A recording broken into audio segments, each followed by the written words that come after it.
అసలు ఏ అధికారంలోకి వచ్చాడని ఆయన తాకట్టు పెట్టాడు, ఏ అధికారం అనుభవించాడని చెప్పి కాపు జాతి నాశనం చేశాడు అని పవన్ కళ్యాణ్ మీరు విమర్శిస్తున్నారని చెప్పి నేను అడుగుతా ఉన్నాను.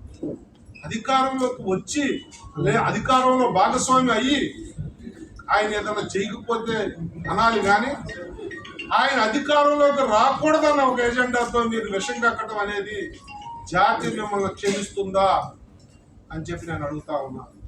జాతి ద్రోహుల్లారా, కుల ద్రోహుల్లారా, మీకు కులం గుణపాఠం చెప్పే రోజులు ముందు ఉంటున్నాయి. నేను ఎవరైతే పేర్లు ఉచ్చరించానో వాళ్ళెవరికి కూడా వాళ్ళ నియోజకవర్గాల్లో డిపాజిట్లు కూడా వారి పరిస్థితి. ప్యాకేజీ అంటారు, మీరు ప్యాకేజీలు తీసుకుని కదా జగన్మోహన్ రెడ్డి వేసే ఎంగిలి మెతుకుల కోసం కక్కుర్తిపడి కాదా మీరు మాట్లాడుతూ ఉన్నది అని చెప్పి నేను అడుగుతా ఉన్నా. అధికారం కావాలి, మీరు చేసే దందాలకు ఆయన చూసేట్టున్నట్టు వదిలేయాలి. రేపొద్దున్న మీకు మీ వారసులకు టిక్కెట్లు ఇవ్వాలి, మిమ్మల్ని మళ్ళీ నెత్తిన పెట్టుకోవాలని చెప్పి పోటీలు పడి కులాన్ని తాకట్టు పెడుతున్నది మీరు కాదా అని చెప్పి నేను అడుగుతా ఉన్నా. చాలా దుర్మార్గంగా విషయంగా కులాన్ని చంపేస్తారా? కులంలో ఎవరు ఎదగనివరా మీరు అని చెప్పి నేను అడుగుతా ఉన్నాను. కులాల గురించి మీరు మాట్లాడుతున్నారు కాబట్టి ఈ రోజు నేను అన్ని కులాల వారి ఓట్లతో అన్ని వర్గాల వారి మన్ననలు పొందిన వ్యక్తినైనప్పటికీ కూడా నాకు మాట్లాడక తప్పనిసరి పరిస్థితి మీరు కలిగించినందుకు బాధతో నేను మాట్లాడుతూ ఉన్నాను. పవన్ కళ్యాణ్ గారికి ప్యాకేజీలు తీసుకోవాల్సిన అవసరం ఏమొచ్చిందరా దుర్మార్గుల్లారా?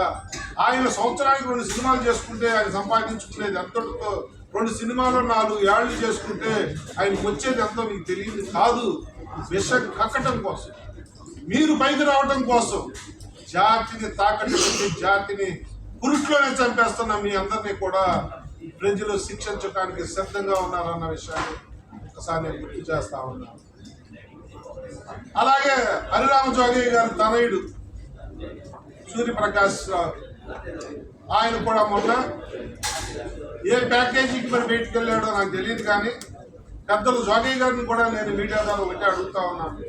ప్రతి దానికి కూడా జాతి కోసం మీరు లెటర్లు రాసే హరిరామ జోగయ్య గారు జాతి కోసం నేను పాటుపడుతున్నానని చెప్పుకుంటాను. మీరంటే మాకు గౌరవం ఉంది. నీ కొడుకు కూడా నువ్వు చెప్పుకోలేక నీ కొడుకుతో కూడా తిట్టిస్తున్నారు వీళ్ళంటే మరి జాతి అభిమానం ఉన్న వ్యక్తిగా నీ కొడుకును ఒక్కడు నువ్వు కంట్రోల్ చేయలేనప్పుడు రాష్ట్ర వ్యాప్తంగా పవన్ కళ్యాణ్ గారు చేయాల్సిన పనులు చెప్పడం ఏమాత్రం నీకు సమర్థనీయమని చెప్పి నేను జోగయ్య గారిని అడుగుతా ఉన్నాను. ఎంత ప్యాకేజీ తీసుకున్నావు సూర్యప్రకాష్ రావు? అసలు నీ గురించి నేను మాట్లాడటమే దండగా అనుకోండి. ఏదో చెప్తా అన్నాడు. ఇన్ని సంవత్సరాల్లో టైం ఇవ్వటం ఏంటి? పార్టీకి నువ్వేం చేశావు? పార్టీ పెద్దలు నాకేం చేశారని అడుగుతున్నప్పుడు అసలు పార్టీకి నువ్వేం చేసావు అనేది కూడా నువ్వు ఎప్పుడైనా ఆలోచించావా అని చెప్పి నేను అడుగుతా ఉన్నాను. వీళ్ళందరూ కలిపి ఒక ప్లాన్గా ఒక ఎజెండాతో పవన్ కళ్యాణ్ గారిని తిట్టడం కానీ విమర్శించడం కానీ ఇవన్నీ చేస్తాన్న దాన్ని నేను తీవ్రంగా ఖండిస్తా ఉన్నా. జెండా సభ తరువాత నుంచి కూడా జరుగుతుంది. పార్టీలు గెలుపు కోసం ఎంత దిగజారుడు రాజకీయాలు చేస్తా ఉన్నాయి. నిత్యం నీచం లేకుండా జరుగుతున్న రాజకీయ పరిణామాల మీద బాధ అనిపించి ఈరోజు మీతో కలవడం జరుగుతాయి. ఎంత దౌర్భాగ్యమైన రాజకీయాలు వచ్చాయి అంటే పవన్ కళ్యాణ్ గారు ఏదన్నా బహిరంగ సభలోనూ ఎక్కడన్నా మాట్లాడుతూ ఉన్నారు అంటే టీవీల దగ్గర కూర్చుని వైసీపీ నాయకులు ఆయన ప్రసంగం ముగిసిన వెంటనే 1 నిమిషం కూడా అప్పటికే మీడియాను పిలుచుకుని మీడియా సమావేశాలు పెట్టి ఆయన టార్గెట్ చేస్తున్న విధానం. ముఖ్యంగా నేను ఎప్పుడు కూడా కులాల గురించి మాట్లాడలేదు, కానీ రాజకీయాల్లో అన్ని కులాల వారు, అన్ని మతాల వారు, అన్ని వర్గాల వారు ఓటేస్తేనే విజయం వస్తుంది అని నమ్మే వ్యక్తులు మేము. కులాల గురించి మాట్లాడాల్సి రావటం కూడా చాలా బాధతో ఉన్నప్పటికీ కూడా తప్పనిసరి పరిస్థితులు ఈ దుర్మార్గులు చేస్తా ఉన్నారు. జగన్మోహన్ రెడ్డి ముఖ్యమంత్రి అయినప్పటి నుంచి కూడా అంతకు ముందు ఉంది, తర్వాత ఎక్కువైపోయింది.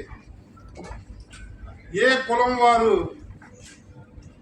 మాట్లాడితే ఆ కులంతో తిట్టించటం, దాన్ని మరి అత్యుత్సాహంగా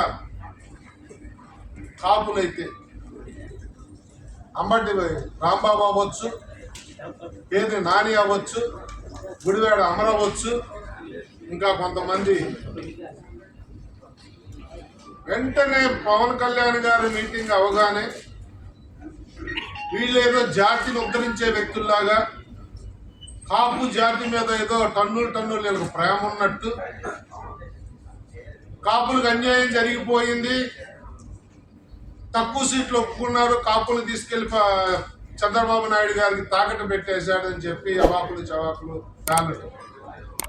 వాళ్ళు దుర్మార్గులారా, మీకు నేను ఒకటే చెప్తా ఉన్నాను, నిజంగా జాతి మీద ప్రేమ మీకు ఉండుంటే బిడ్డని కడుపులోనే చంపేసిన చందాన, పురిట్లోనే చంపేసిన చందాన మీరు విషం కక్కటం అనేది నిజంగా జాతి మీద ప్రేమ ఉంటే మానుకోండి. మీ భుజం మీద గన్నపెట్టి జగన్మోహన్ రెడ్డి కార్పిస్తున్న విషయాన్ని మరి దద్దమల్లారా తెలుసుకోండి అని చెప్పి నేను ఎంతో పలుకుతా ఉన్నాను.